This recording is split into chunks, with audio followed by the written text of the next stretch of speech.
औज़ुबिल्लाहि बिस्मिल्लाहिर्रहमानिर्रहीम। अस्सलाम वालेकुम व्यूवर्स। आज मैं अपने वीलॉग का स्टार्ट कर रहा हूँ BTK 2 से।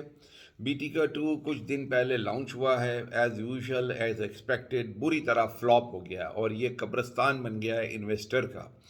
उसकी वजूहत क्या है, क्या बात है, क्यों ये इस तरह बना? सबसे पहले तो ये मैं बता दूं कि एज़ यूजुअल बेरिया की ट्रेडिशन रही है कि वो हमेशा ज़मीनों की हेर फेर, कागजात के हेर फेर, नाजायज़ तरीके से और किसी न किसी तरीके से वो ज़मीन हासिल करता है, क्योंकि जितनी बड़ी जगह के ऊपर ये अपनी सोसाइटी लॉन्च करना चाहते हैं ना, इतनी बड़ी जगह और इतनी ज़्यादा ज़मीन किसी के पास नहीं होती है।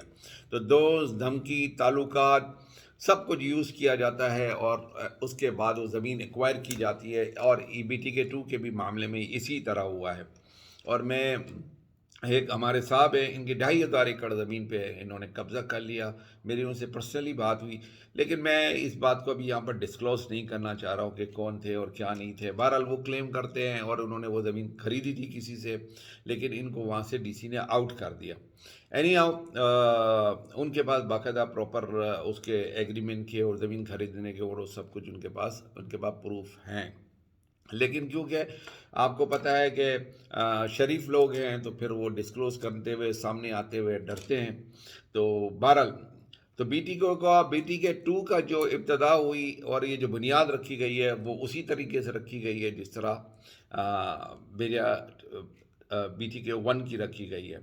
और ये है कि इन्होंने, और ये जो है बेसिकली ये कराची के अंदर आता ही नहीं है, लेकिन वो क्लेम करते हैं कि जी ये कराची के अंदर है। ये कराची में नहीं है, ये सेवन डेवलपमेंट अथॉरिटी या फिर जामशोरो डेवलपमेंट अथॉरिटी के अंदर में आता है। और ये इसके बारे में ये कराची से तकरीबन, अगर मैं फ़ेज़ 8 से चलूँ तो 100 किलोमीटर से ना दूर है। फ़ेज़ 8 से चलूँ, क्योंकि मेरे घर से तकरीबन 70 किलोमीटर है ना फ़ेज़ 8 से जो है ना ये क्रिक विस्टा से अगर मैं स्टार्ट लेता हूँ, तो यहाँ से अगर मैं जाऊँ तो मुझे तकरीबन 70 किलोमीटर्स लगता है BTK 1, और उससे भी 30 किलोमीटर आगे है। अब मैं आपको बताऊँगा कि ये BTK 2 फ़ेल क्यों हुआ। देखिए, मैं आपको बता देता हूँ। बेरिया जो बोलता है वो करता नहीं है। शुरू शुरू में गेट बहुत अच्छा बना देगा, आगे जो इब्तदाई 4-5 एकड़ की ज़मीन है उसको बड़ा अच्छा डेवलप खूबसूरत दिखा देगा ताकि लोगों को अट्रैक्ट कर सके। तो इसी तरह BTK 2 का गेट बहुत अच्छा बना दिया गया, कुछ रोड इधर उधर सामने 2-4-5 एकड़ के अंदर बहुत अच्छे बना दिए गए और BTK 2 लॉन्च किया गया। BTK 2 लॉन्च करने के बाद जो BTK 2 की जो प्राइस रखी गई है वो 45 लाख रुपए 125 गज की रखी गई है। 45 लाख रुपए। अब मैं सिर्फ BTK 2 के 45, ये जो 125 है उसके ऊपर ही बात करूंगा, ज़्यादा लंबी बात करूंगा। आप समझ जाइएगा कि जब 125 गज की ये प्राइस है तो 250 यार्ड्स की क्या होगी, 500 की क्या होगी, 1000 की क्या होगी, कमर्शियल की क्या होगी।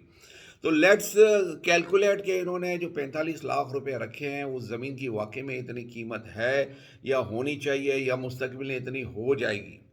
और फिर मैं ये साबित कर दूंगा कि ये कब्रिस्तान बनने वाला है, बल्कि बन चुका है इन्वेस्टर्स का।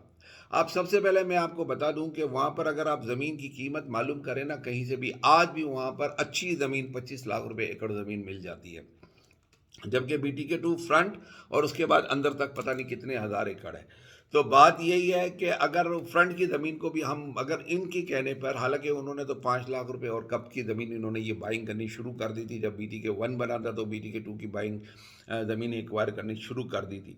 तो अगर हम उसको उस रेट्स के ऊपर ना करें, आज के रेट के ऊपर हम इसको ले लें और आज के रेट पे अगर हम उस सारी ज़मीनों को 25 लाख रुपए के हिसाब से ले लिया जाए, तो रेजिडेंशियल प्लॉट के अंदर नॉर्मली तो ये होता है कि आपको 45% जगह छोड़नी होती है एम्यूनिटीज़ के लिए और उन चीज़ों के लिए, लेकिन बहरिया ये काम करता नहीं है।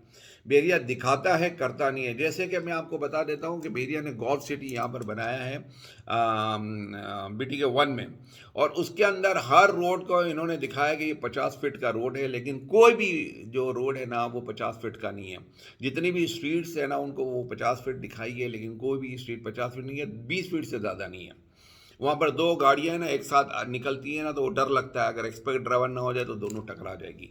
तो ये हाल है, क्योंकि मेरे भी गोल्फ के अंदर प्लॉट्स हैं तो मुझे पता है कि वहाँ पर उसकी क्या हालत है। बहरहाल, तो आपको मैं बताऊं कि ये तकरीबन 70% ज़मीन को है ना वो यूटिलाइज कर लेते हैं। अगर हम है ना और कानून तो इनके हाथ में, हुकूमत इनकी है, किसके पैसे लगे हुए हैं किसके नहीं है सब आपको पता है। अब मैं आपको बात करूं कि अगर ये 70% नहीं, हम कहते हैं चलो कानून के मुताबिक भी अगर ये 55% इंक्वायर करते हैं तो 25 प्लॉट कम अज़ कम है ना वहाँ पर वो निकलते हैं, वरना तो वो 30 प्लॉट निकालते हैं। लेकिन हम कहते हैं चलो ठीक है उसमें ना 25 प्लॉट निकाल लेते हैं, जैसे कि हम निकालते हैं, हम अपनी ज़मीनों के ऊपर 25 प्लॉट से ज़्यादा नहीं निकाल सकते। तो अगर हम 25 प्लॉट निकालते हैं तो अभी वो भी अगर BT के 2 के अंदर 25 प्लॉट निकलते हैं तो 25 लाख रुपए एकड़, हालांकि 25 लाख रुपए एकड़ नहीं है लेकिन मैं इनको 25 लाख रुपए एकड़ मान लेता हूँ। वो 5 लाख रुपए एकड़ ज़मीन है, अंदर की ज़मीन भी तो 5 लाख रुपए, फ्रंट की ज़मीन है ना वो सिर्फ 25 लाख रुपए एकड़। Let's calculate on the 25 lakhs के ऊपर तो 1 लाख रुपए का एक प्लॉट पड़ा। अगर डेवलपमेंट करने जाए तो जैसे हम अच्छी से अच्छी हम, हालांकि डेवलपमेंट चार्जेस तो है ना वो BT के 2 लेगा ना, और सबसे लेगा डेवलपमेंट चार्जेस, तो मैं उस डेवलपमेंट चार्जेस को छोड़ देता हूँ। मैं कहता हूँ कि ठीक है ये इसको डेवलप करके वो दे दें। अगर हम अपने वहाँ पर है ना अपनी ज़मीनों के ऊपर अच्छी से अच्छी डेवलपमेंट करते हैं तो 60 लाख से 1 करोड़ रुपए का खर्चा होता है 1 एकड़ के ऊपर।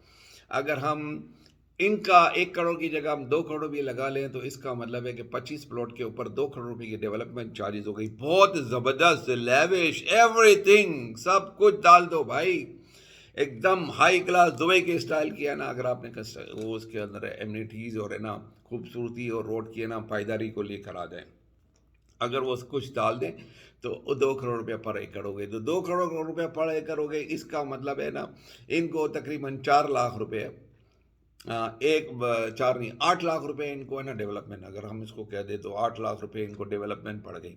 तो टोटल ज़मीन की जो प्लॉट की कीमत हो गई, अगर 25 प्लॉट ले लेते हैं तो 9 लाख रुपए की हुई। हम इसका प्रॉफिट इनको 5 लाख रुपए दे देते हैं, 6 लाख रुपए दे दें कि 15 लाख का प्लॉट होना चाहिए। ये 15 लाख का प्लॉट 45 लाख रुपए दे रहे हैं, 45 लाख रुपए में कौन देगा? रिजल्ट यही था। बहुत से लोगों ने मुझे रब्ता किया, मेरे ओवरसीज़ पाकिस्तानियों ने, मैंने इनको कहा कि ये जो है कब्रस्तान बन जाएगा।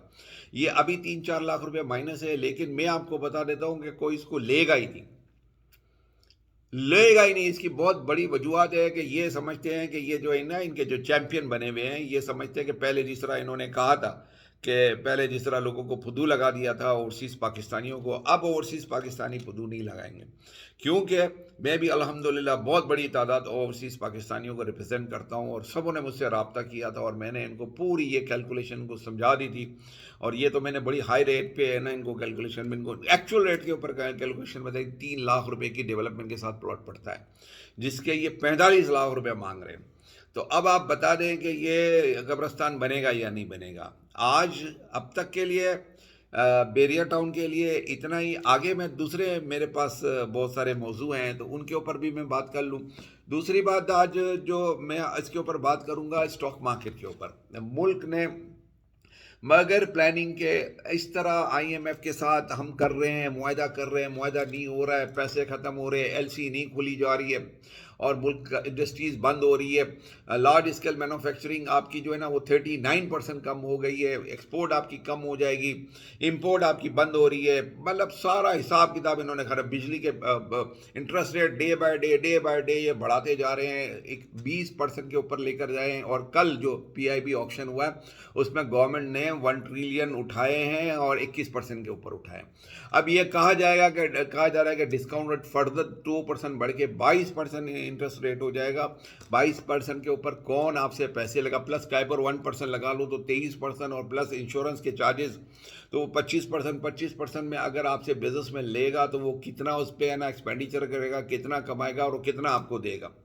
तो ये पोजीशन हो गई है। इसकी वजह से स्टॉक मार्केट कंटिन्यूसली पिछले एक हफ्ते से लगातार फॉल हो रही है। थोड़ी सी प्लस होती है फिर 400-500 पॉइंट माइनस हो जाती है, 150-200 प्लस करके ऊपर नीचे करके माल जितने भी बड़े ब्रोकर्स हैं वो माल अपना छुड़ा रहे हैं, अब डाल रहे हैं इन्वेस्टर को, इंडिविजुअल को माल पिना रहे हैं, खूब दबा के पिना रहे हैं। और ये जुम्मे को भी है ना जो स्टॉक एक्सचेंज है 300-350 माइनस हुई थी, इसके पहले जुम्मे से पहले जो एक दिन आया था, उस दिन भी माइनस हुई थी।